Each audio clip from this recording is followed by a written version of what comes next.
Après cela, nous allons parler maintenant sur le deuxième point. C'est le démarche consacrée pour recevoir le baptême du Saint-Esprit. Ici, qu'est-ce qu'il vous faut pour recevoir le Saint-Esprit? C'est ce que nous allons essayer de parler. Ok. Alors, pour recevoir le baptême du Saint-Esprit, la première des choses maintenant, ça c'est pas maintenant le véritable baptême du Saint-Esprit, il y a encore ce processus qui revient. Il y a se repentir sincèrement et être baptisé au nom du Seigneur Jésus-Christ. Donc, le premier parcours, le premier bloc, vous devez d'abord passer par le processus là, de la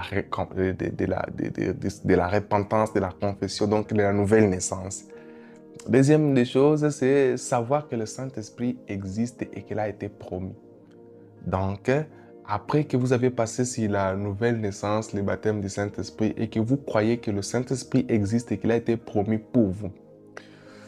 Alors, la troisième des choses qui suit, c'est l'accepter par la foi et continuer à vivre dans la sanctification par une démarche approchée en attendant qu'il vienne lui-même vous sceller. Donc, vous allez comprendre maintenant qu'après avoir reçu ce qu'on appelle la nouvelle naissance, entre parenthèses, le baptême du Saint-Esprit au premier niveau, vous avez encore une marche maintenant de vivre dans une vie rapprochée. Je me suis déjà repenti, j'ai déjà arrangé ma vie et j'ai déjà une certitude que Dieu me connaît, Dieu m'aime par la nouvelle naissance parce que je suis né de nouveau de son esprit. Ça, c'est la première des choses. Maintenant, je dois vivre par une marche rapprochée. Ça veut dire une marche de développement. C'est comme un enfant qui vient de naître. L'hôpital, on vous dit, en tout cas, on a vérifié l'enfant, il est normal, il n'y a pas de problème, c'est bel et bien un enfant.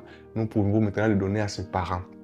Alors, le parent maintenant doit l'élever selon les conditions qu'il doit suivre. Et ce sont les conditions-là qu'on appelle le démarche consacrée pour avoir le baptême du Saint-Esprit. Donc, les conditions que le parent sait bien que l'enfant a déjà 1 mois, on doit encore le mettre dans une couverture parce qu'il fait froid, des choses comme ça. Il a 2 mois, il a 3 mois, il a 6 mois, il a 1 année. Il peut manger, il peut boire, il peut commencer à marcher petit à petit. Il peut ceci, il peut ceci. Toute cette croissance-là, c'est pour avoir à la fin un homme adulte qui sera reconnu à la loi que cet homme est adulte. C'est ainsi avec le baptême du Saint-Esprit. Une fois que vous êtes né de nouveau de l'Esprit de Dieu, il y a le démarche de développement de la croissance spirituelle. Et c'est le moment que ça prend beaucoup de temps.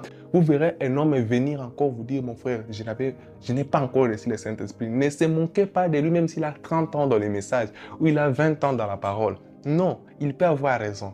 Ce n'est pas qu'il n'est pas né de nouveau de l'Esprit de Dieu. Ce n'est pas qu'il ne connaît pas qu'il est un enfant de Dieu. Mais il vient de se rendre compte que tout ce qu'il a fait, c'est bien. Mais c'était toujours dans le processus de la nouvelle naissance. Maintenant, pour le baptême du Saint-Esprit, qu'est-ce qu'il peut faire? Il faut qu'il continue à marcher dans une vie d'abandon, de consécration,